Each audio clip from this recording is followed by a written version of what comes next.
finish line. Finish line. Get to moving, finish line.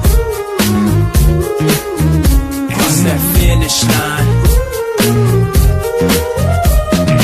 I'm a monster, I'm rude and black. Give me diamond watch, give me platinum plaque. I'm a goon or something, I make do with that. Ain't here to small talk, don't need the chat. Know that I was made in the lab. The scientist screaming, oh my god. Give him swagger, a tone beach bar. Let him hit the streets, let them die. What I mean to be great when you at halftime. When you're 20 years old, never had a touchdown. When you lose a control, all your brother's been gone. They confused you alone, never earned you a dime. I got the goal, I think I'm gonna win. Race in the morning, yeah. All right. Hi, everybody. This is Laresa from the Just Saying podcast. We want to say hello and thank you, everybody, for joining us on today's date. Today is Wednesday, April Fool's Day, but we have an important message to send out there to you. Thank you. I'm Laresa. Low, AK Low. I got to get my retro flair, AK, because I'm an 80s baby. This is my teammate, my brother from another mother, Ferman. Hey, what's up, everybody? We want to thank everybody for being with us. Thank you, Loa, as well, for what you're doing. And it's always an honor and a pleasure and a privilege to collate with you on this podcast, on the uprising of this media company we got going on. So big shout out to Gateway 8082. And for the background, people are saying, what is 8082? Well, 8082 is the year we were born. Laresa was born 80. I was born 82. So we put 80. I'm the oldest, so I'm the oldest sister. Okay. But that's how it all came together. So we're very well, hey, anyway. But you know what? It's all about having fun, right? And I love doing this platform with you. This is a joy and a privilege to be able to collate with you once again on our platform. This is our platform. This is our vision, this is our baby, of course. But we love having conversations. What I love about it, you love having real life conversations, in-depth conversations with individuals, just as I guess today. That's going to take us behind the scenes, share some real testimonies, be very transparent. And I know that it's going to engage our listeners, going to engage our followers. So that's all I have to say. So ready to go. Yes. But before we go, I would like to say, look, everybody that is listening, looking, hey, we get a lot of views, but we need some subscribers. Don't just look. Don't just view it. Go ahead, like that button, share it. Follow us. We are on TikTok. We are on Facebook. We are on YouTube. Go ahead, follow us, support us. The support that we get, we are able to give it back because we are here supporting communities. We are supporting small business owners. We are supporting individuals that have that share your experiences. We are here supporting literally anyone that is able to give positivity, because that's what it's all about. Positivity and walking in God, because without God and and I understand that everybody have their belief, but we believe that, at least I definitely believe that there is a higher power, and without that higher power, I would not be here. Because Lord knows, look, that ground could have been walking on top of me several times, okay? And I'm walking on it, okay? And out of the wisdom of an inmate from my previous employer, that is what he told me. And it has stuck with me for the past decade. And thank him. I want to shout out to him, actually, because that was the first beginning. And telling, and for some odd reason, he remembered me, telling me some words of wisdom and thanking me for giving him some encouragement. And he was the first one I gave encouragement to, which is so weird. So when he came back, he was like, I want to say thank you. Thank you for giving me that encouragement. And I actually found my first real job. And I was like, I could not remember him. I could not, but he remembered me. So I want to shout out to that young man. Yes, and I'm so glad. I hope that he's doing well. I'm sorry, I'm horrible with names, but I will never forget his face and his words of wisdom and his compliment. I think that was probably the best compliment I've ever received, ever. So thank you. Thank you. All right. So go Man, ahead, Ferman. Let's introduce our guest. okay, man, awesome. So, like I said, here on the Just Saying podcast from Gateway 882, we all about realness. We all about fan. We all about in-depth, raw, unadulterated conversations, right? That will gauge our audience, and then our audience can relate to what I believe below that what I guess have been through experience. Oh well, this person came, I know I come out too. So we're gonna start it off. So what does it take to ride from rock bottom and rewrite your entire story? That's the question. From West Point appointee to Division One quarterback, from battling homelessness in addition to meth and heroin, to now standing strong as an actor, a content creator, impacting thousands. This just isn't a comeback story. This is a true redemption. Today we're Mm, sitting down with a man who turned pain into purpose. His name is Spencer Brooks. Once again, Spencer, we welcome you. We welcome you with open arms to the Just Saying podcast. I appreciate you for reaching out to our post, not say our post, because it's me and Larissa's thing that you responded to our post and you shared your story with me, and I had to get you on here. We had to get you on here because this is something that needs to be heard, and I know you're not ashamed at all from where you went to where you are today.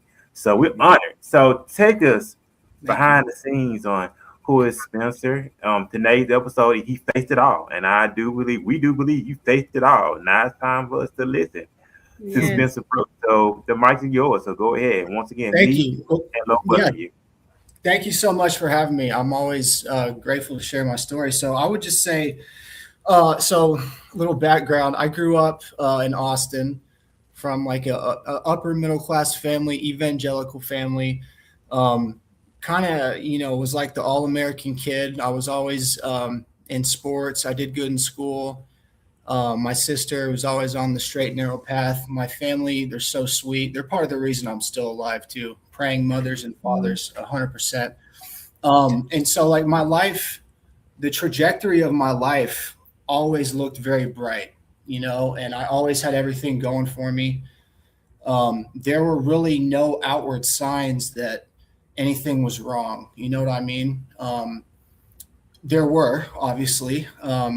I was good at hiding it. I had a lot of trouble as a kid emotionally. There were some things behind the scenes people didn't know about. Just me personally, not even my family knew.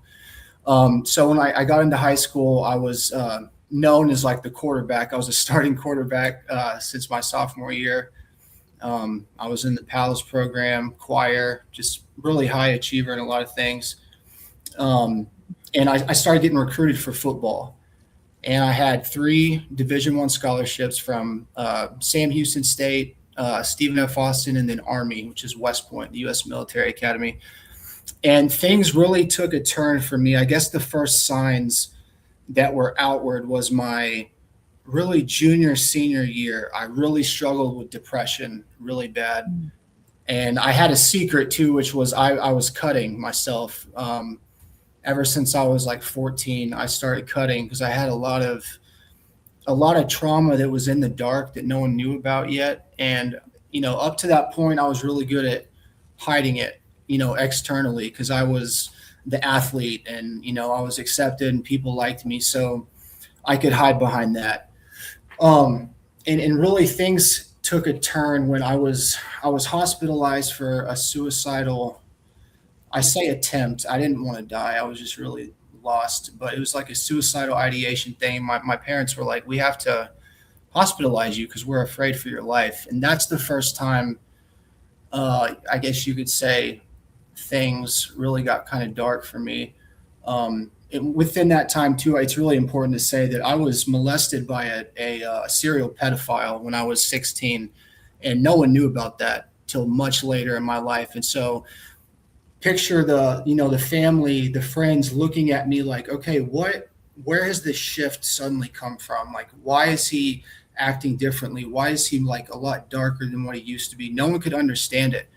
And so I say that to say there are a lot of little things going on, but I'll fast forward. My senior year, I signed a scholarship to the U.S. Military Academy. There's a really rigorous, um, like, uh, application process. It's not just like other schools that recruited me. It was like, hey, you're good at sports. Do you want to come play for us? That's not what it was like. You had to get appointed by Congress. You had to do all this stuff. So I do that.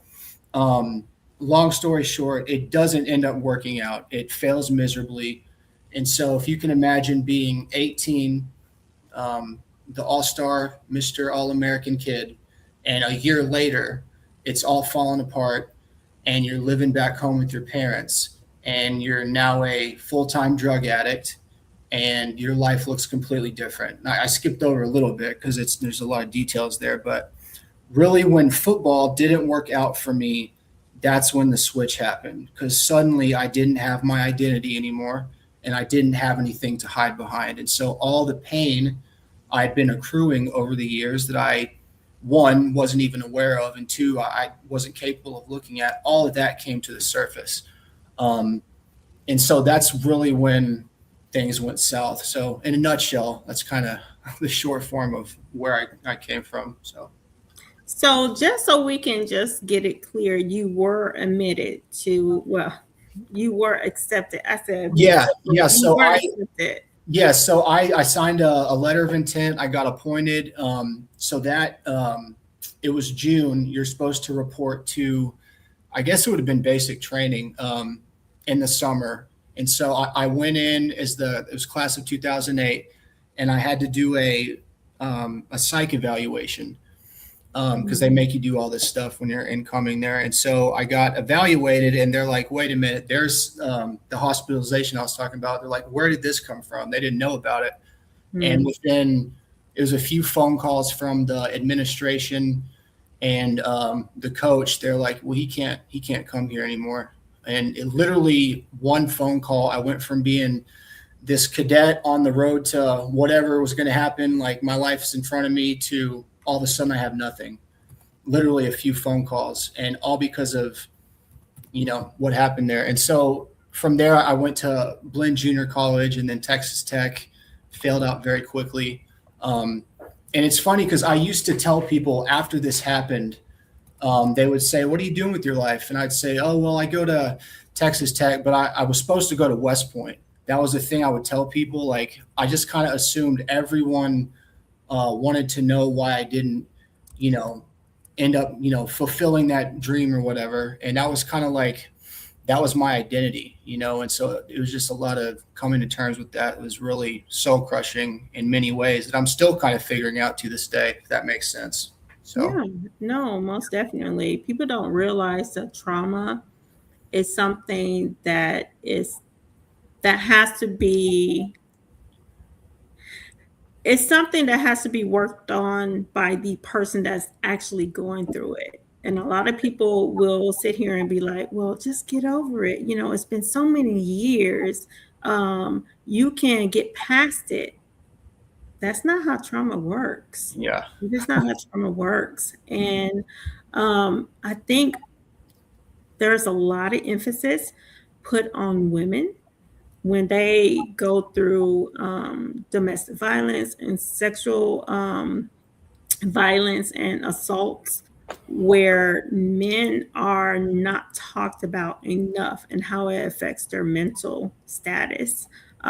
For you, that's where it began. And, other things in between, I'm sure that had something to play with, just everything, people asking questions. I have a question for you. Yeah. Because I don't want to assume, and we need to we want listeners to understand your story. How forefront, like, how much did you tell your parents? Did you tell your parents initially? How long did it take before you? Well, yeah. So no, not initially. I didn't tell. As best I can remember, I told my parents, it was during a fight we were having in my senior year. There's some argument we had one night, and I just blurted it out. I was like, well, this is why I'm like this. And I I mean, I don't know where I got that from. I wasn't even capable of understanding myself, but I said it, and that was the first time. It really caught him off guard for obvious reasons. So it was a while. Yeah. Yeah, that is hard. And I'm pretty sure it was hard to hear from your parents. I Yeah. think a lot or a lot of parents will tell their children, hey, if someone mess with you, hey, tell us, you can tell us anything. But Yeah. I think what it is, because I'm I'm a survivor as well. That, like, to be perfectly honest, there has not been a woman that I know that has not been sexually assaulted except my daughter. Mm. Because when I tell you I've protected my sons and my daughter to the last drop of blood inside my body, I Yeah. have, because I know what I went through. Um, but and I've worked in law enforcement. So this, you will be like, what? No. Like, I've had these conversations not with just the inmates there, because I've worked in detentions and you really get to know backstories. And I think a lot of people just want to talk. Okay. And initially, I wasn't like that. I was with the department for over 25 years. I had to learn. I had to learn. The culture when I started was not the culture how it ended, how I began to respond to people that talk to me. And I realized people just need to be heard. Yeah. Um, and I like a lot of the psychological professionals weren't there for talk therapy. That wasn't their job. Um, I think if Texas, helped more with the mental health aspect when it comes to people that are being incarcerated or being held in jail prior to, any type of, federal or misdemeanor charges actually sticking to them, I think we would have a lot of people that would not go back to jail. Yeah.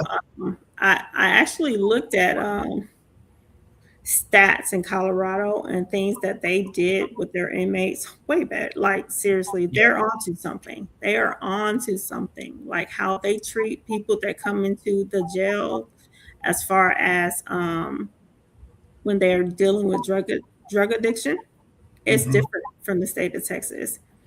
Yeah. And I don't know if, the state of Texas, I just feel like they're still raised by baby boomers. Like, Yeah. it literally is what it is. Even though we have a lot of transplants from different states, we have a lot of people here, a lot of young people. Where it really matters when it comes to state funding for mental health, um, that is not us. No, we rank like one of the worst states in the U.S. for mental health We care. are. Yeah. We are. Which We are. we wonder why there's problems, right? I mean, we look at people and say, "What's wrong with you?" versus like, "What happened to you?" That's kind of how I look at it. You know what I mean? Okay. I wish we would do that more as a society, but Yeah, no, I mean, I've known two facilities to close down and nothing was put into place. yeah, Nothing. it's frustrating. Yeah, it's very frustrating. Mhm. Um, I don't even know. Like, that's a whole nother Yeah, story when we get into like right. Texas, their Yeah, laws and what they approve on funding for mental health is very inadequate. So yeah. But that's a fight that we can actually work on, that the yeah, community does not realize as much as they should, that we can work on. Um, and that's why this conversation we're having with you, Spence, this is why it's important, because this word, your testimony, it needs to be put out there. It needs to be said. Those things need to be spoken about. Um, what I've learned, and I remember someone saying one person can make a difference. But you yeah, know what? Not in all cases. And that is just the harsh reality. mm, It takes so many more people to join together right. to get the result on that scale. You got to outweigh what what's going to help and what's not going to help. And I think that is how it helped. That is how things change, you know. But yeah, most definitely. Yeah. It's like that saying, it takes a village, right? Mm-hmm. To raise a child or whatever.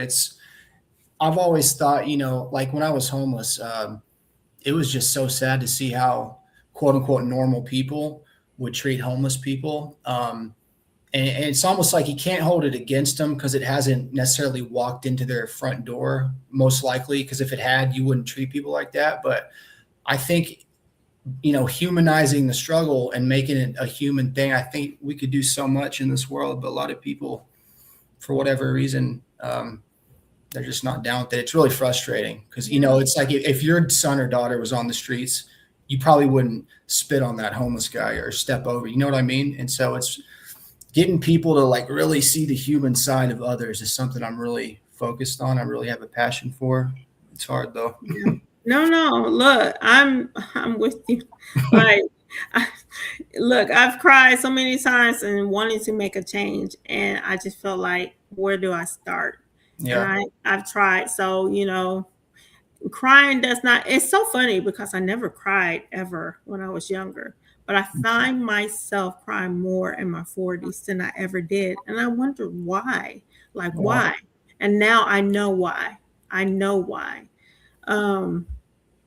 This world is messed up from people that do not realize and have not tried to make a difference on the human side of things, and that's what we need to do. And I commend this generation now, because this generation, they're not playing. They're out there. They're speaking their mind. We were always told to shut up. The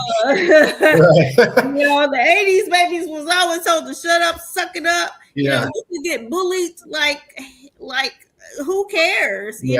Like the things that I was told when I was a child. I was called a wetback, a burrito eater. I was called everything. So the only thing that I knew was these. I knew this was all I knew. I didn't know anything else. So it was rough. Like, it was rough. So you look at a girl like me, like a woman like me, and think, oh no, that's really. Yeah. Oh yeah. I had to fight my way up, but that was how I was raised. And a lot of people look at it as a masculine trait, but it's a protective measure. Yeah. When you have to protect yourself mentally, not just physically, mentally, you have to protect yourself. So I definitely get it. I know you had another question.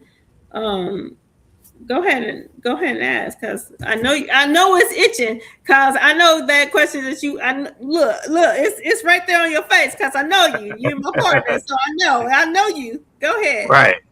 Yeah, I mean, I was just thinking about with Spencer. I know you mentioned you was a quarterback, and we know that the quarterback is the most glorified position in football, but at the same time that you were dealing with a lot of things. I mean, did your coaches see any signs in your teammates, or how did you really just cover? Because a lot of times we be smiling on the outside, but once we get along, we go right back to that reality. Yeah. Did they see? I think a lot of people didn't want to see, quite honestly. Okay. I think to the trained eye, especially, signs were there, and I think it was. That's the thing, man. It's a double-edged sword, because the expectations people have for you, by omission or commission, it's just, for a kid, because that's what I was, it's not really fair, but it's not their fault. Like, that's just what goes with the territory. But yeah, I mean, I don't know. I think about that a lot. I think everyone was doing the best they could, but who did see was, I had a Spanish teacher, Coach Castro. He was a soccer coach too. And he was, I'm not going to put his business out there. He understood. He's been there himself. And so he saw, and he would always, he would never like spread the gospel to me, but he was always kind to me. He would always be like, hey, if you're struggling, you can talk to me. So little things like that were very helpful. But it was almost like, well, that's Spencer. He doesn't have problems. He doesn't struggle because he's the quarterback. There's nothing wrong with him. Quarterback, nothing wrong with him. Yeah. Yeah, And right. I would come to school with cuts on my wrist. And it's almost like people, no one ever asked me. I don't think anyone was like thinking I was like that anyway, but there were a few times I was in crisis and like people knew something was up, but it was never really, I don't know how much of it was we're just not going to look at it or how much of it was no one cared. I don't know. So yeah, I just think, what is your age, Spence? I got to ask that. I'm 35. Oh, wow, young man. 35. You a millennial? Yes. Okay, Millennial. so I do have to ask, Mhm. are your parents baby boomers? Yes. Okay. Yeah. So I think that is probably one of the reasons why, Yeah. I had a nervous breakdown, like literally nervous breakdown. And no one, the worst thing is when I'm actually, because I'm private, and you wouldn't think so because I talk a lot now, and I was very introverted up until my 40s. And I can speak now on that, but I took care of everybody and everything, and no one ever asked me. And then when I actually said it, no one believed me. Yeah. Felt like the judgment was on me. There was so much judgment on me. So, I don't know if you went through that. Can you go ahead and like talk about that if you did? What did you go through? And I did want to ask, who introduced you? Like how did that come about, your addiction? Like how did that come about? Besides, because the cutting was one thing, was that something that that you just felt like, how did it come about? Like both situations. Yeah. First I'll say my family has they've gone above and beyond for me. It's not so much that they didn't ask. They were, absolutely worried and did everything they could. They took me to counselors and they absolutely cared. So it's not so much they weren't looking, just the outside of the family. But the cutting, I don't even know, man. I just, one day when I was 14, I was really sad. Sorry, I don't know. I just, for whatever reason, I tried it and it felt really good. And I didn't feel sad I don't know, man. There was no one in my life who was doing that. No one had ever told me about it. I mean, if we want to get spiritual, we could go that route and say maybe there was a darkness there that introduced, I don't know, but that's how that happened. But the addiction thing, again, I didn't drink or do drugs or anything in high school. I just one day, and again, we could go the spiritual route with this. No, it's your story, Spence. Do not feel like you have to hide anything. Well, unless you don't want to. No, I'm very open spiritually. I'm not even sure completely what I believe, but I definitely believe in a higher power and good and evil and all that. But one day, shortly after, quote unquote, everything fell apart, I just had a friend who randomly had oxycodone because his family member was sick and she had a bunch extra. And he's like, hey, try this. I was like, all right. And I tried it and I was like, whoa, this is the missing puzzle piece to my life. And that's how it started. And it's so weird, man, because it was like one day the world fell apart. And like 2 days later, I just happened to have this substance in front of me that completely made it all okay. And that's why I say the spiritual thing. It's almost like there was something waiting for me to fall. You know what I mean? And so, yeah. And then from there, just once I started doing opiates, it was all over. I quickly graduated to heroin and the rest was history. So okay. And so at that point, how was the recovery? You mean after like getting into recovery? after the rehabilitation, like intervening? Because at that point, especially the transition from, and I'm gonna say what these kids say, the pill popping, because we've seen so many young people die from, from taking overdoses from pills. I mean, that is what it is, especially Xanax. They don't realize, benzodiazepine will like literally give you a seizure. Yeah. And you will die. And this is, considering I wanted to be a PA years ago, I've did a lot of research. Opioids, I did not initially think that it would be a problem if you were to go cold turkey, but it will cause cardiac arrest. Yep. It can cause cardiac arrest and you will die. So, and you're not supposed to take no more than 4 grams of Tylenol a day, okay, because you will have some serious liver issues, that will lead to, pancreatic issues. So, so, I do understand that. But back to the question. So what kept me on it for so long is like after a while, obviously you become physically addicted to it, and you're not so much doing it to get high anymore. You're doing it to not get sick. Right. So the withdrawals from heroin are just awful. And I was using needles at that point, so it's even worse. But coming off of it, and I've been in rehab 7 times. So I've been through this 100 times, coming off of it. The last time I was cold turkey, and it was probably more dangerous than I realized. But usually I would use they have stuff like methadone and Suboxone that really helped, like in a medical detox setting. But the last time, I just was like, I have to do something. And I was doing fentanyl too at that point, which added a whole nother thing to it. But you were on the stuff in the Purdue area. Right then. They were giving you straight opioids, probably they were giving you like the stuff that they were basically giving heroin. Basically. It was, and what's so crazy about that is none of those people, no one went to jail for that. They just paid a big fine, which is so evil in my opinion. And went out of business.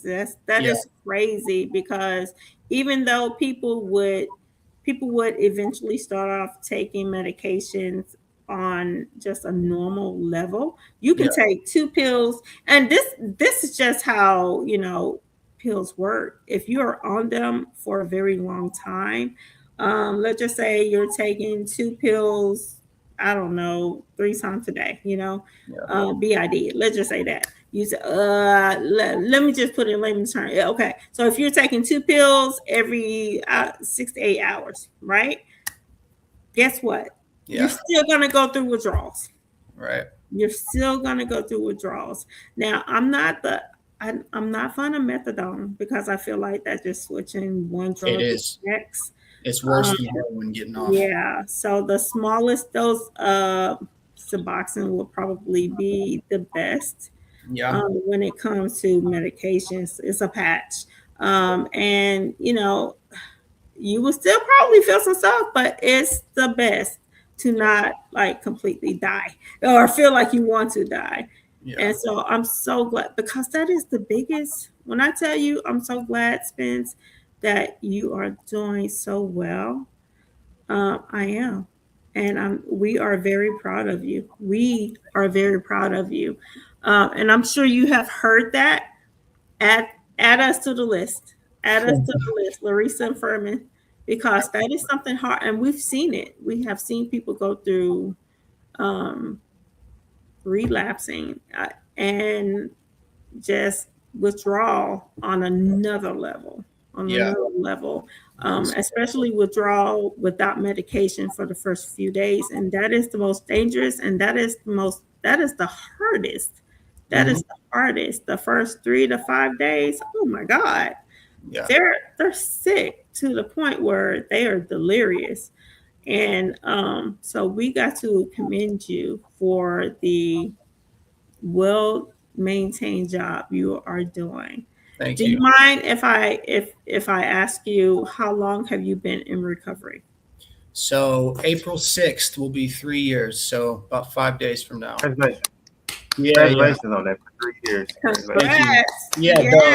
It's weird, man, because that day I was in my bathroom over here the night before. I had done a big shot of meth, fentanyl, and heroin, which it's insane I didn't die. And right as I did it, Yeah.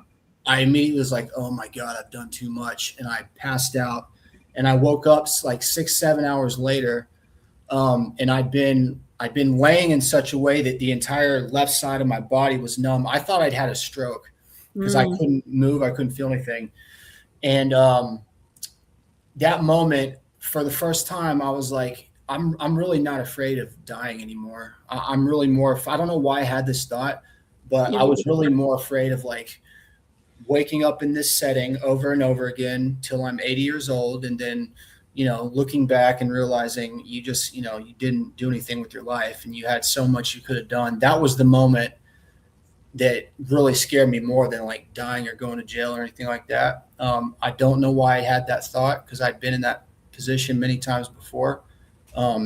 But yeah, right there in the bathroom next to me 3 years ago. So I'm actually very grateful for that experience, and that I didn't die, which I should have probably.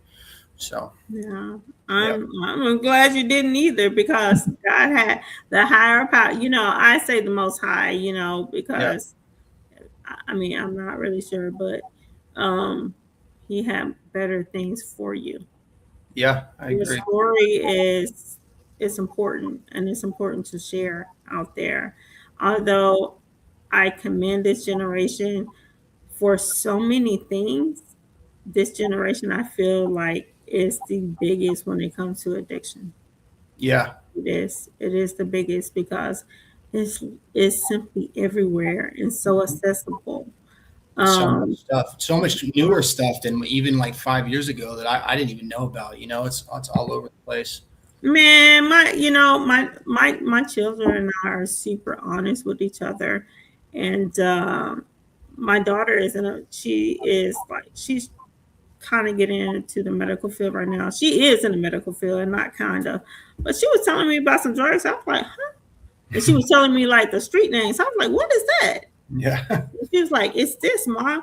I was like, really? They call it that? Yeah. What is that? And I was like, oh, okay. Like, things have changed. Mm-hmm. It is not the same. It is not the same. While I was working at the jail with Ferman, a lot of inmates had, gotten a lot of, I don't know, Ferman, if you knew this or not, but as a supervisor, I knew it. But there was a lot of drugs coming in, especially through the mail. It wasn't just K2. It was PCP, meth, you name it. It was a lot of stuff coming in. And the only reason why they found out is because I think an officer's passed out. I almost passed out because when I smelled it, and it was K2. Yeah, it was smoking it. I didn't know what was going on. I was like, what the heck? I knew it was a funny smell, and I knew it was a drug. I just did not know what it was, but I almost passed out. Wow. I was like, whoa. Yeah. I was like, insane. That stuff is I almost passed out. So, good thing the department picked up on it really quickly. They did what they were supposed to do, and that's how it was. They have really lowered that, and like I don't know if they're I'm not there anymore, but I know when I left, they cracked down on that super fast. Yeah.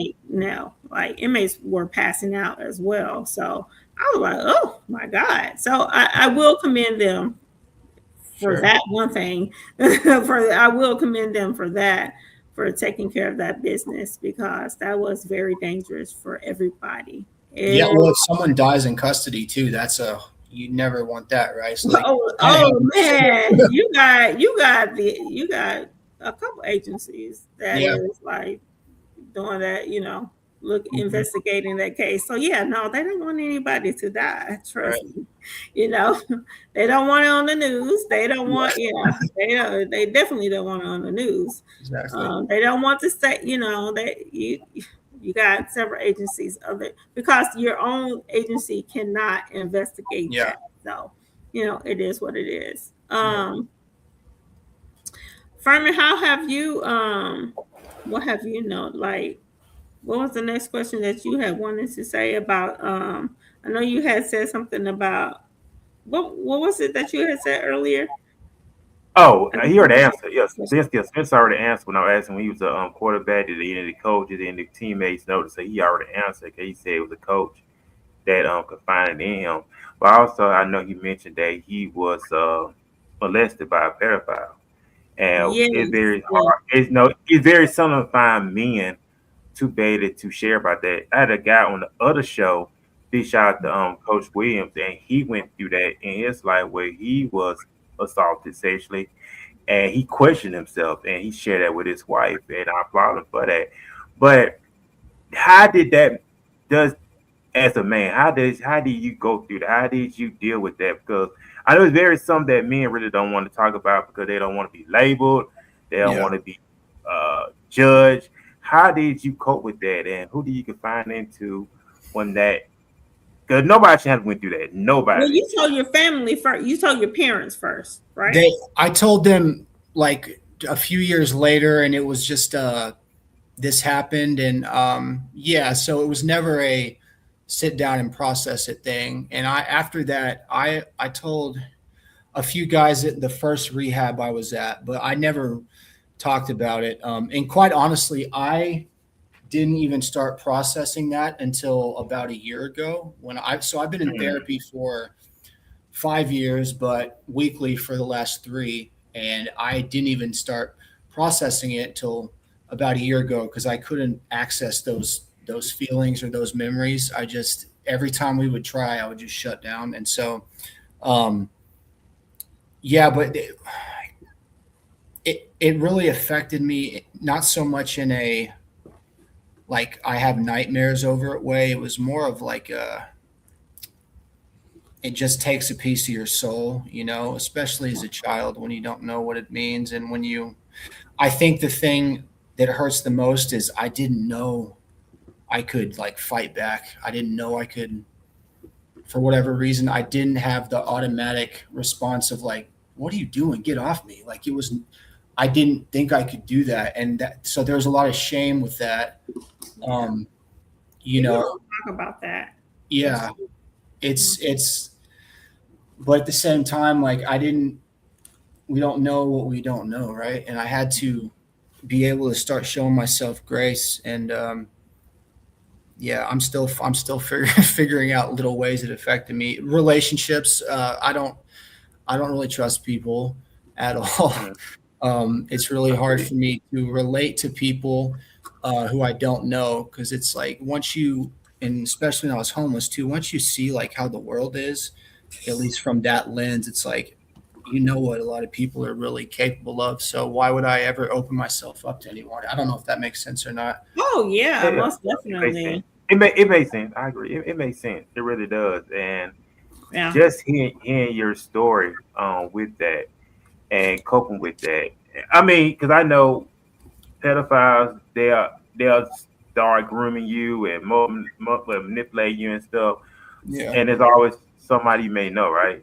Yeah. So how it just started with just the grooming, and then it just led off to that, and because I know that's a tough thing to talk about and to deal with.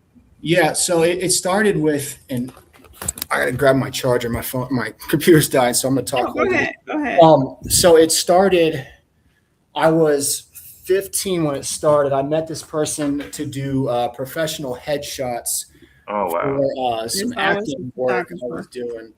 This guy had posted that he was a photographer and he did headshots. So I found him online and Mhm.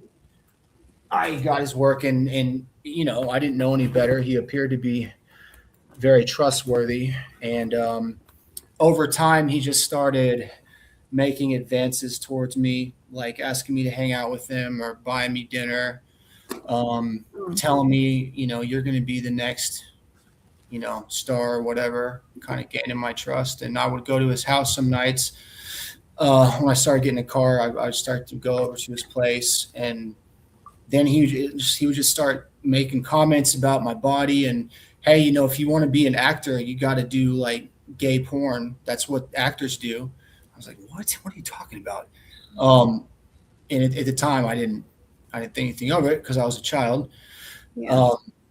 Yeah, and then one night he just gave me a drink of Sprite, and it was tequila. Forget what kind of tequila it was, and I just woke up on his floor with no clothes on, like hours later, and that's how it happened. And for whatever reason, I didn't come out of that like, oh my God, this just happened to me. I came out of it like it didn't happen. I just kind of left and went home, and I didn't even think about it for a long time. That's how much it affected me. It's almost like I just blocked it out. I didn't have nightmares about it. I didn't. And the crazy thing about our brains, I've learned, is your brain protects you in moments like that when you can't handle something. You dissociate. Okay. I dissociated, and although I didn't remember it consciously, the scars were still there. That's why I started kind of going down the road I went down. So it was always there. I just wasn't necessarily conscious of how much it affected me, if that makes sense. Oh, most definitely. In my situation, it happened when I was 5 years old. I remember it step by step. Like, there's nothing that I do not recall about that situation. It was my brother and I, and I was watching him, but my mom had her trusted friend watch us. He was just supposed to be there for just a moment. She literally came right back. That's how quick things can happen. And I remember, because my mom taught me to cook early, and I was like, oh, this is my little brother. I got to feed him because he was hungry. He was always hungry. So, I was like, okay, well, let me make you something. And then I remember I was standing on top of a chair on the stove because, I was short. And I remember him saying, hey, Lo, come here. I need to show you something. And he wasn't the only one in my lifetime. Let's just put it that way. It was someone else as well. Someone else, my stepfather, on more than one occasion. And so it's so crazy because I didn't share that until I was in my 20s. That was something I definitely blocked out in my teenage years. I felt ashamed, and people don't talk a lot about that. And that's something that my mom, I remember I was crying so bad. And we come from a family of matriarchs. We lived all in the same neighborhood, and when I tell you, when I literally, I knew this man was like, I literally can say that he raped me because it really was what it was. But I ran off. I got up so fast. And when I was like, what is he's doing? I got up so fast. And I remember running to my granny's house, and she was like, what is wrong, Lo? Because her and my grandfather were my safe place. And they was like, what is wrong, Lo? And I was like, something happened. And they was like, what? And instead of telling them what happened, I just said, oh, he hit me. I felt ashamed. Yeah. Yeah. So sorry. That's awful. Yeah. I felt ashamed about what happened to me. I've the last year especially, I've really have been kind of like asking God questions, like, God, well, you kind of left me hanging, man. Like, how? And I know if we're going to get biblical, like, God's ways are not our ways, and there's sin in the world and all that, but still, it's like, how are you going to be okay with something like that? And it's really, what I mean? It's like, how are you going to sit back and say, I'm your son, yet were you just like golfing that night or something? What were you doing? Like, come on, man. And I think it's good to ask questions, but that's something I haven't been able to come to terms with. Like, I'm still there, honestly, so. Yeah, I got to give shout out to Miss Rachel Cardenas that we talked to early this morning. We had a podcast with her, and one of the things she said during the podcast, and she's with DFW What's up, DFW? What's up, Lord? Yeah, what's up, Dallas? What's up, Dallas Magazine? What's up, Dallas? When I talk about that, I No, still can't. you good. It is what it is. So sorry, Rachel, but this Nah, is you good. You good. But the one thing she had said, she was like, you got to have those personal conversations with God. You got to be vulnerable as if you're in a father type relationship. And she mentioned that she was like, God, why did you fail me? That question come up. And people don't like to admit that, hey, I said that, or I want to say that, or they feel that way, because they've been taught, don't ask questions that would be wrong, or don't go into a direction where, or at least I was taught that way. I was like, don't question God. Don't question God. But, this here whole whatever don't kill you, make you stronger. That's not always true. I don't believe in that. Hell no. I mean, if we look at what the Bible says too, there's plenty of times people have questioned God. I think like growing up in church, for me, no one ever directly said this, but I kind of had the idea that, we don't ask questions, and we just kind of go with the flow. So, in so many words, you're right about that. It really is. On that note, and I do want to ask you this, Spence. When did you knew at that time of your life that, hey, enough is enough and it's time for me to change? When was that breaking point for you? Say, you know what, I need to get out of this and just get my life back in order. Yeah. So really, when I was telling y'all about being in the bathroom, that's the day it started. I just decided that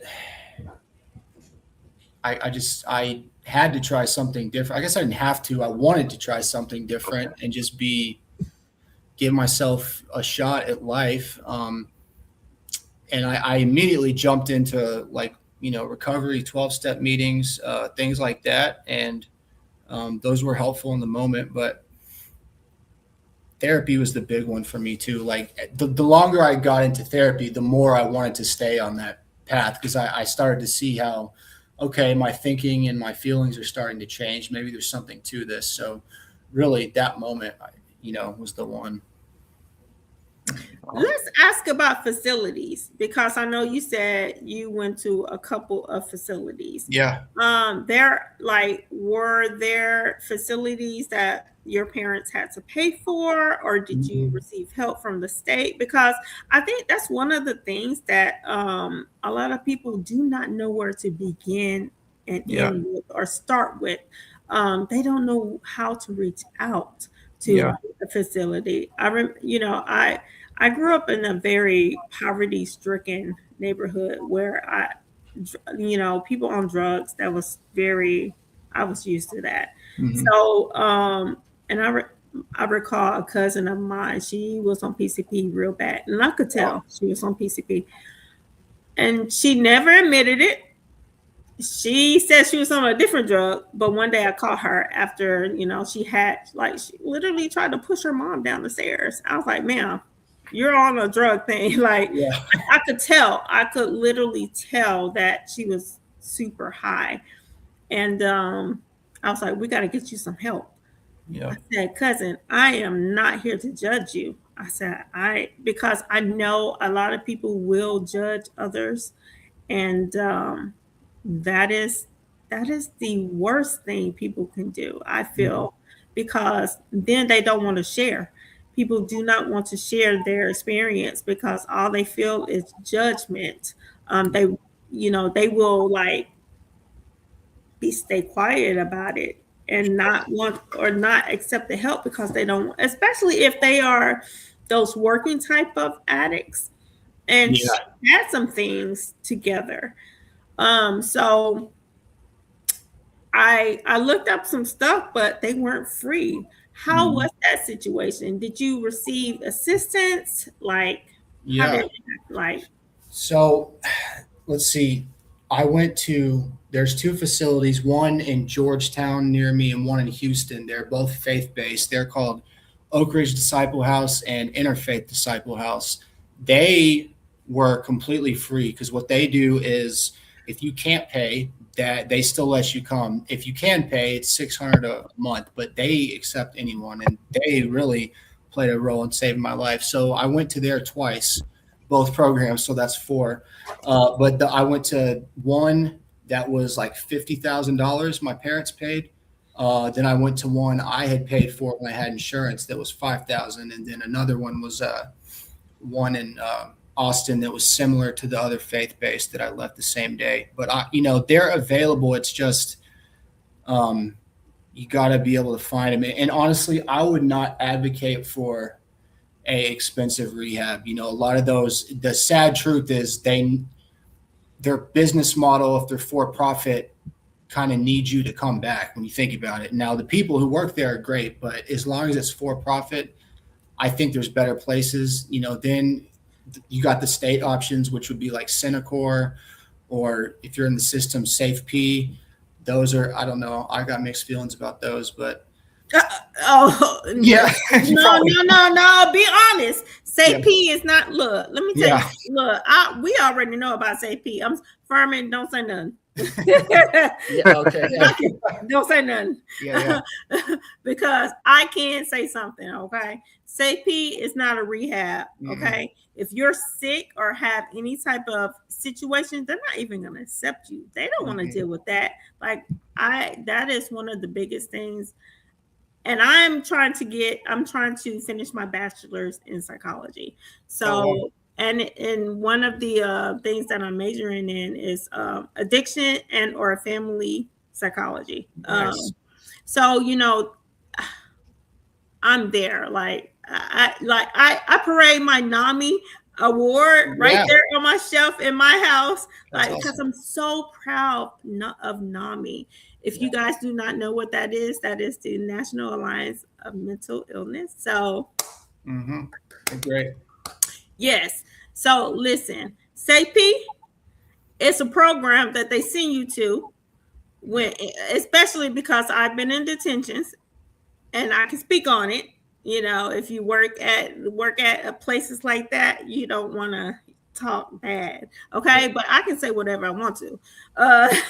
Look, they will just send you there and make things easy for them. Oh, I know all about it, because why? I get inmates that tell me all the time, or that used to tell me all the time, I got to get out of that because I just left not too long ago. I left in July of last year. But I used to get inmates that told me all the time, SafeP sucks. SafeP is horrible.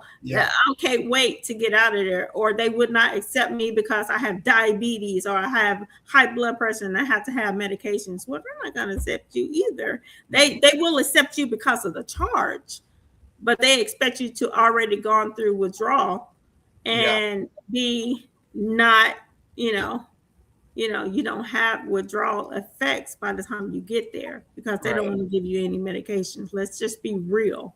I know people I know people who would have, 18 months in SafeP or 5 years in TDC. They would be like, oh, give me the time. I'm not going back to SafeP. That's really telling when you think about it. Someone wants to sign for prison over, the state, rehab. It's so sad. Yeah. It's so sad. It's so sad. Oh my gosh. Ferman, now this is a question that you can't answer. I don't want you to get in trouble, okay? Nah, I mean, you good, but I feel where you coming from. I really do. But we're going to talk about impact and the message.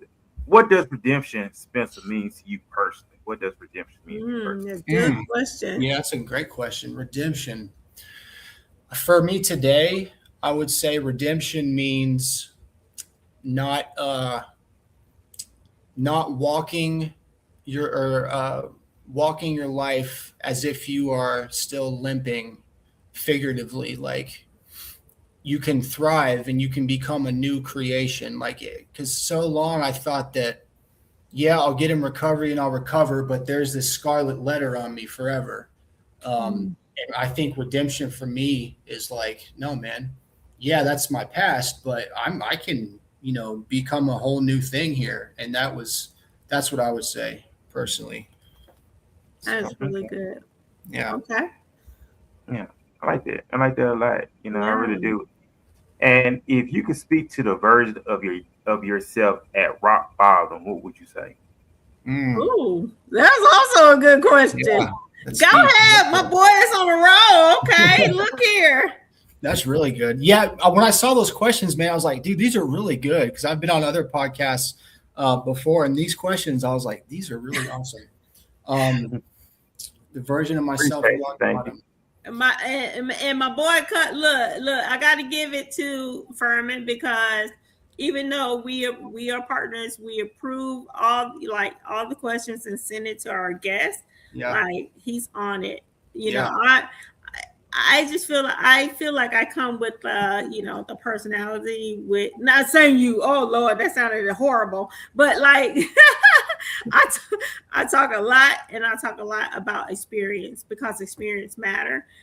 But when it comes to those important questions, Ferman be on it, and that's why we complement each other, and that's why I feel like this podcast is successful.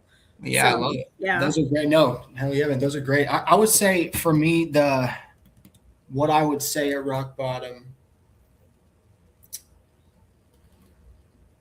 I would just say that you have more going for you than you realize, and you're loved. You really are loved, even if you don't know how to love yourself.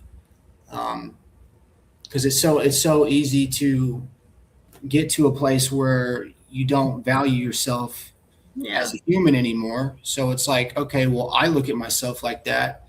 That means no one else looks at me any different. You know what I mean?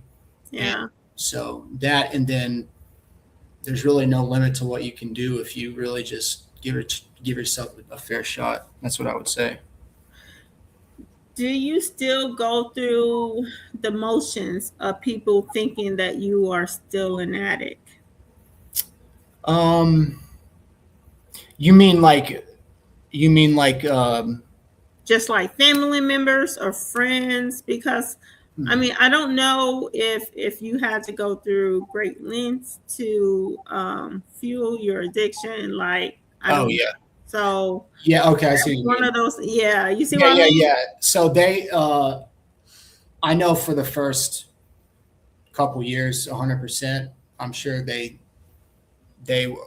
thought if not, he's probably sneaking around, that the shoe's gonna drop eventually. I think today it's a little easier, but yeah, I earned that 100%. And I don't know if that'll ever, and that's completely justified too. I want to say that, like, I absolutely earned that. So I can't imagine for them, like, what it's like, wondering if tomorrow we're going to get a call and he's in jail or he's dead. So I don't know. I think my mom especially would probably say not so much, but it's still there. But that's why I personally I really am conscious of following through with my word and being open and living the way I live to build trust. But yeah, I'm sure there's plenty of people who still think that, but I do go to great lengths to try to I guess prove myself, if that makes sense. So most definitely. So what happens if you get sick or go to the hospital and you're hurt and you have to, do you refuse medication? I did for a while. So I had a sponsor who told me once, because I was really rigid about that. Like, if I break my leg, I'm not going to take opiates because, he was like, "Look, man, you gotta ask yourself why you're doing that. Is it just to like say you did it? Because here's the thing: one, if you are in so much pain that you go back to your drug of choice, like that's not good. So there's nothing wrong in a medical setting. Like if you need it, absolutely help yourself. So yes, I haven't been to the hospital in years, but yeah, if I went and I needed some medication, I would definitely take it. I wouldn't take it home with me, but I would take it in the hospital for sure. Okay. Yeah. Or just, do you think that I personally think that having someone that you trust, for Hmm. those that are recovering, that are injured, um, have them safeguarded. That Yeah. is also a good idea. That way, you're able to receive the medications you need without becoming addicted. Without, hey, here, I just need to take one, but I think I'm gonna take five. Right. You know, Yes. When I say take it home with me, I mean like by myself. Like if I needed to, I'd absolutely say, hey, can you hold these for me? I think that's a great thing for yeah, sure. Yeah. yeah. Because I do want to get it out there, and this is just my personal belief. Once you're an addict, you are always an addict, and that's something that you have to stay conscious with in order to. It's a mental thing for me, Yeah. as far as when I think about it, and that's how, when I've talked to people, especially that from NAMI, because a lot of the um, people that volunteer, a lot of the people that come out to speak, not only do they have mental health issues, they were addicts, and that is the one thing that they literally have said. Like, I had to admit that I am an addict, Yeah. and I will always be one, but I'm just not an addict right now. Like, Yeah. I don't partake, but as long as I remind myself of that and the things that I have gained from like being sober, hey, it outweighs anything from going back to where I was. Yeah. So I look at that as truly a blessing. And I just feel like, man, that's so much hard work, because it is hard work. It is hard Yeah. work. How do you keep yourself motivated? Man, I just keep my eye on the prize, for lack of a better term. I just I really believe in myself. I've got really big goals and plans, and Okay. I like to push myself. Especially like a good example is like my fitness routine. I just wake up every day and I love to be in good shape and feel good. And I keep my goals right in front of me, and failure is not an option. That I sounds like like that. tough macho, but I don't mean like failing isn't an option. I just mean like I'm gonna accomplish my stuff and go as hard as I can. And Mm, if I gave it a fair shot, that's that's accomplishing the goal. It's not necessarily the end result, but I just love yeah. to. Yeah. Okay. Yeah. Okay. That's a really good thing. That's really good. Yeah. Yeah, it really is. I know we're at that point now. We're at that 6 o'clock, right after 6 of March. I But know this is such an interesting conversation. I hate yeah, to end it too, man, but we are at the point, like Ferman said, we are. Ferman, so I'm gonna let you hit. Go ahead. Say. yeah, because we got to get to close out, and we don't want to hold you up. Since we are respectful for your time, so we don't want to hold you up. But it's gonna be the last one, that I'm pass on to Lo. How do you want people to remember Spencer Brooks? Not for Mm. the fall, but for the rise. Ooh, Yeah. No, these for the questions, man, these are rise, awesome. for the rise. Yeah. Yeah. Yes, I yes. want people to remember me not for what I've done, but for who I am, my character, my integrity, and as a symbol of what can happen if you decide to change your life. I would rather be remembered as someone who's like, oh, he really walks the walk and talks the talk, versus oh, he's an actor or he's a athlete or whatever. That's what I want to be remembered by. Just someone who's genuine, authentic, and is a symbol of hope. Mm, Yeah. Yeah, I like mm. that. I like that. Oh, before we go any further, I want to give a big shout out to everybody who's watching us on Instagram right now. Big shout out to Diamond Dreams. Big shout out to official Byron Brown Jr. that's watching us. Big shout out to Siobhan. We had Siobhan on the show a while, but he's a young book author out of Atlanta. So big shout out to him that's watching us on Instagram. Big shout out to Peyton Jackson as well. She's also watching us. So big shout out there on Instagram.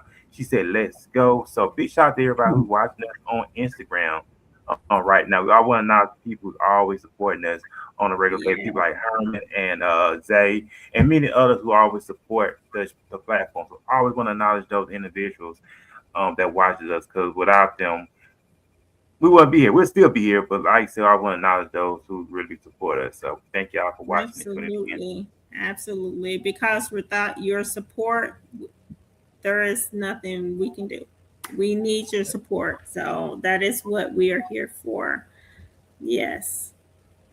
I would like to say, Spence, and we would like to give you your flowers, just like we give flowers to many people because they deserve it. We don't give flowers to everybody, but we're going to give you your flowers. Okay.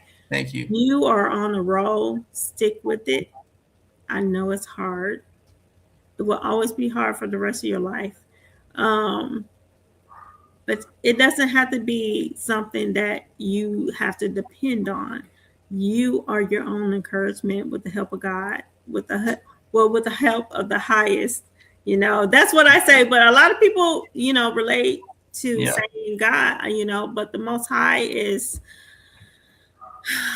He will come through every single time, and just stay positive no matter what.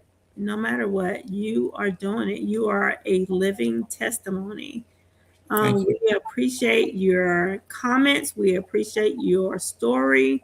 We appreciate your intimate setting as far as what you are giving our viewers, making yourself vulnerable. That is really hard for anybody, actually, especially when it comes to social media. It is very hard for everybody. So we just want to say thank you. Thank you so much. And just like Ferman said, thank you to all of the followers. And we have those viewers, but we need you guys to go ahead, not just view it. We need you guys to like and follow. Like, follow, share. Like, follow, share. We're on Instagram, we're on TikTok. We are on YouTube, of course. We need you guys to do that. We are here every Wednesday, 5 p.m. to 6 p.m. We have gone over a little bit, but we could talk about this here. Because look, a lot of our young children are dealing with this here. And so this is why this is such an important conversation to have, because it could be your kid that is dealing with it and you don't even know.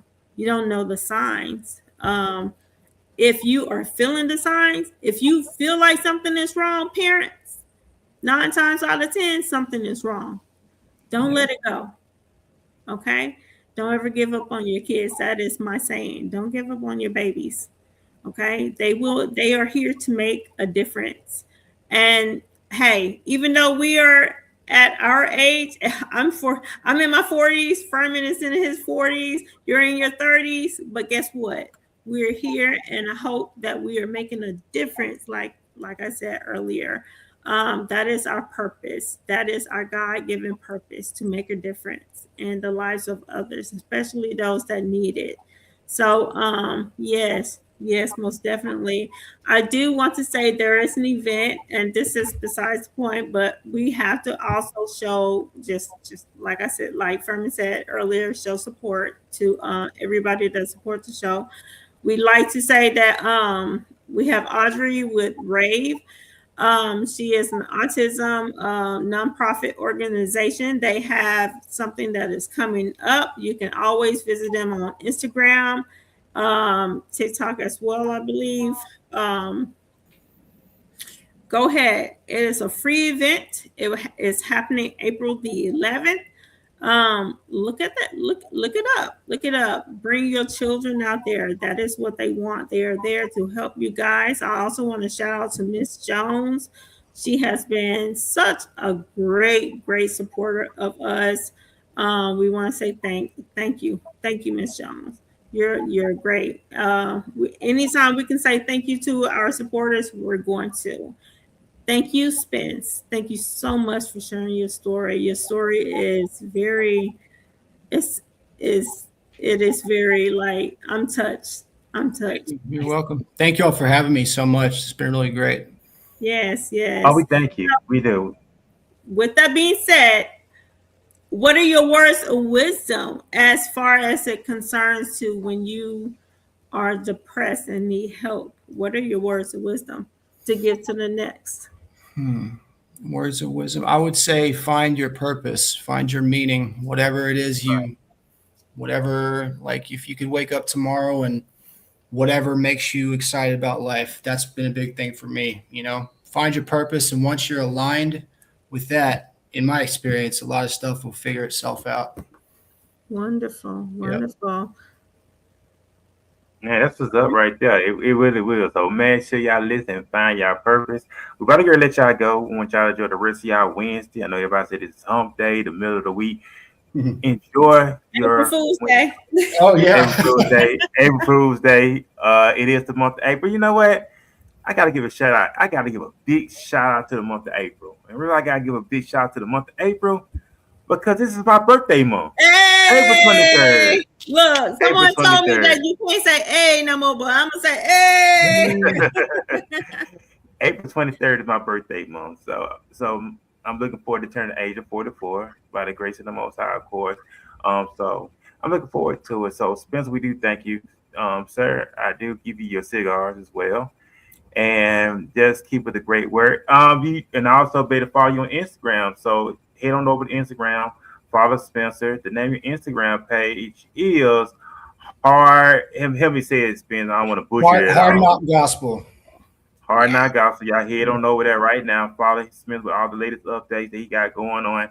It is cross-stream, so y'all go ahead right now. It is free.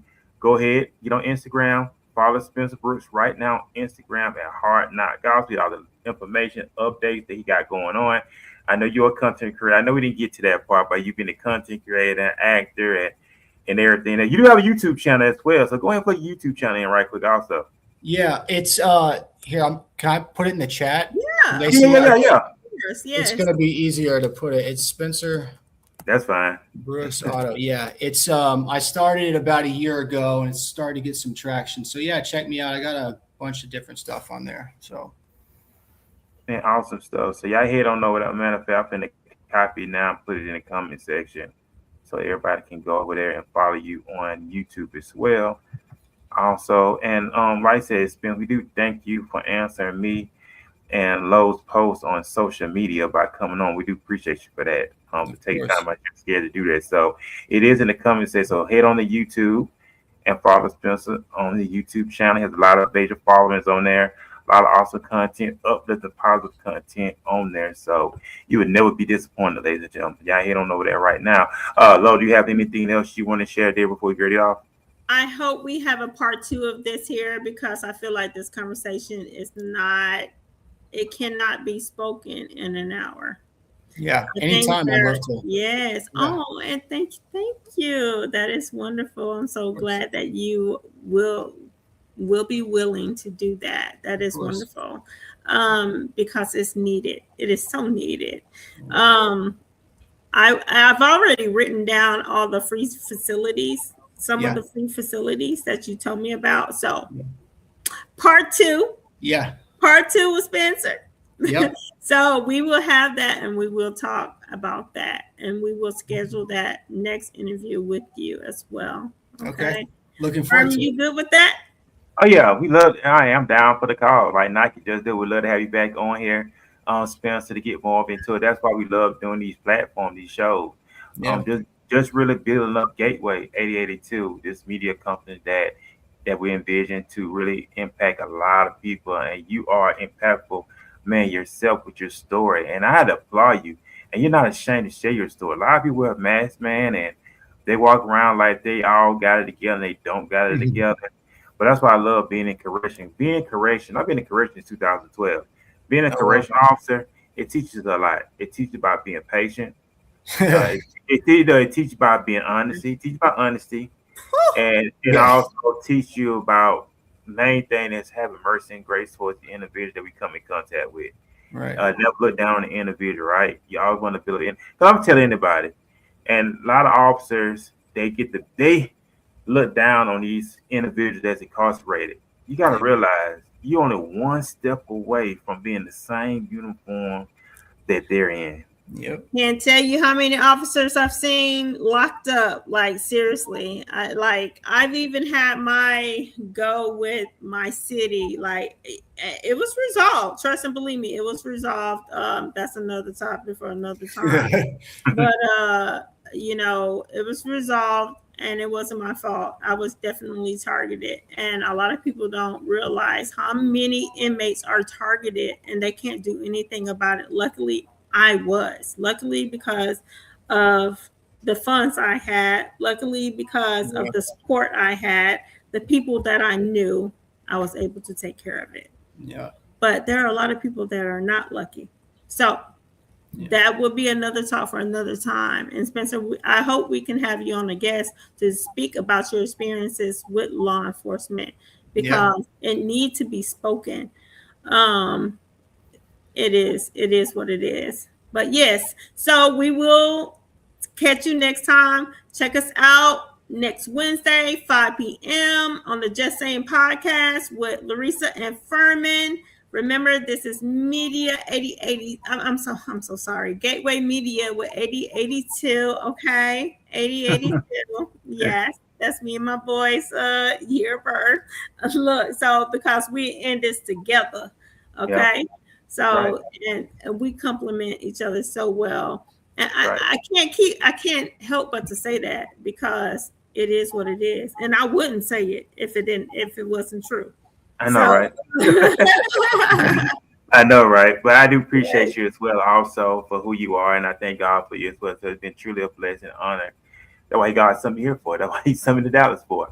But but like I said, like I said, we're gonna make the best out of it. We're gonna have fun, and like I said, Spencer, you're more welcome anytime. Like I said, we'd love to schedule another interview with you, and let us know your schedule. Like I said, we open to let you come back on and share a lot of stuff. I think your story. I ain't gonna say I think. I know your story will help somebody as well. And we had a troll in the comment section earlier. I saw it. I saw that.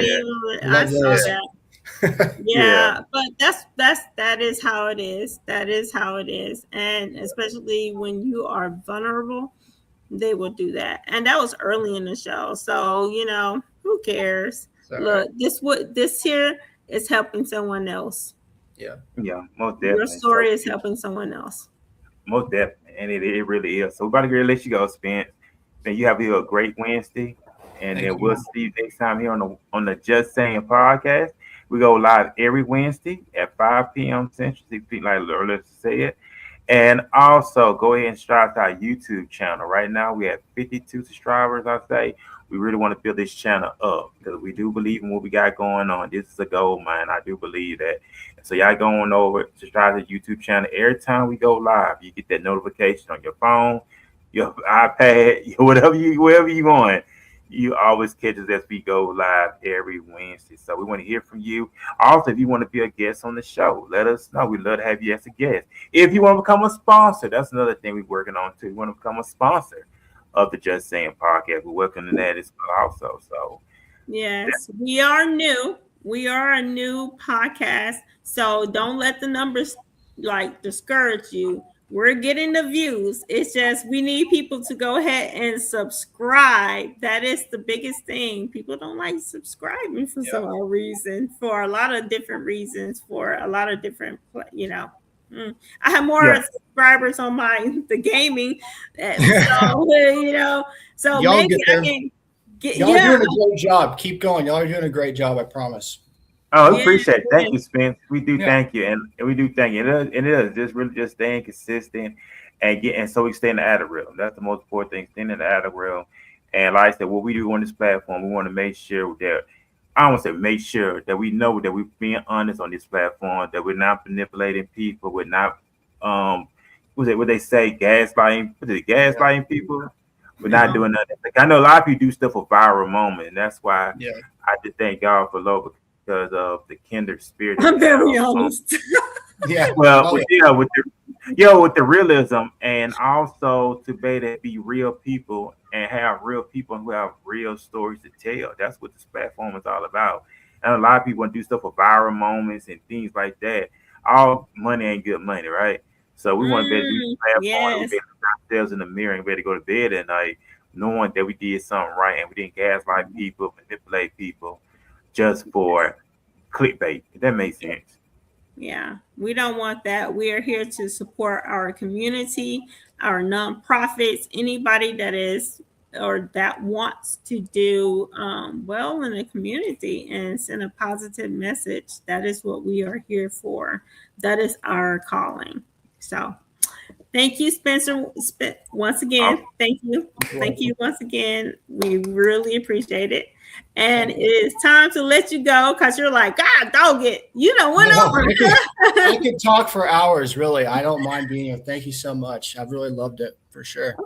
Okay, good. And also, stuff like I said, the replay will be up on our YouTube channel. And also, we will have this episode on our Facebook page as well. So y'all head on over to the Just Saying Podcast on Facebook. This episode will be up as well. The reels, the clips will be also up on YouTube also after we done with tonight's show. So be on the lookout for that. We're going to be returning April the 8th. We'll be back next Wednesday. Matter of fact, I guess it's out of Pine Bluff, Arkansas. They have an upcoming AI HBCU event coming up, and he's going to be talking about that as well. So big shout out to Pine Bluff, Arkansas. We are reaching out a lot of people. We get a lot of love from out of state interviewers. We need more, like in Texas. Like we need more interviews from people from Texas. This is our home. So our home is the heart. You know, I know Ferman isn't a native. I'm a native, but look. Our home is the heart, okay? So we need you there. We need your support, okay? We need your support. Yes. Yeah, most definitely. So big shout out to the state of Texas. Big shout out to Austin. I know you're in Austin, Spencer. So big shout out to Austin, Texas. We had we had Shavani Adams. She's out of Kansas City, right? I think Kansas City. So big shout out to Kansas City, Missouri. So we have a lot of people from out of state. Gravitating towards this platform. Big shout out to Miss Jones in Fort Worth, Texas. Big shout out to everybody. So yeah, we are on and popping. So we out this thing, man. Y'all have a great night. See y'all. Peace. Before you leave, if you are interested in joining the podcast or getting an interview, you can always email us at justsayingpodcast at outlook.com. That is our official email. So just go ahead, shoot us an email. We will respond to you within 24 to 48 hours. That is our response time. So if you are interested in it as a guest, hit us up on that one. That is the official email. But hey, look us up on Facebook. Instagram, that is all of that is up for grabs. So, but that is the official email. Podcast at outlook.com. Man, awesome stuff. And also, I will be back Saturday on the other platform this coming Saturday at 11 a.m. So y'all better check that out. All that is on the Gateway as well, 8082. So all this under the same umbrella. So we are looking forward to what we got going on. So y'all go ahead and get an interview in. Email us, and like Alo said, we'll get with you within the next 24 to 48 hours. We'll make it our best to do that. So most definitely. And I'm always up all the way. So I'm always up working and grinding anyway, because I work at night. So I'm constantly working while I'm at work when it comes to the platform. So hey, the vision don't stop, right? So still got to keep putting the work and keep grinding. So we're going to let you go. Oh, we got a comment. Oh, no, that's me. I'm just putting up the podcast. Okay, cool. Look, I can't spell. Add that K to that Outlook. Okay, Outlook. Yeah, okay. Yeah, so y'all head over to the Just Saying Podcast at outlook.com. Email us right now, and we'll love to respond back to you. So, all right, so we got this down. We're going to let you go, Spence. So we got this thing. And y'all have a great night. Peace, everybody. Bye. Peace.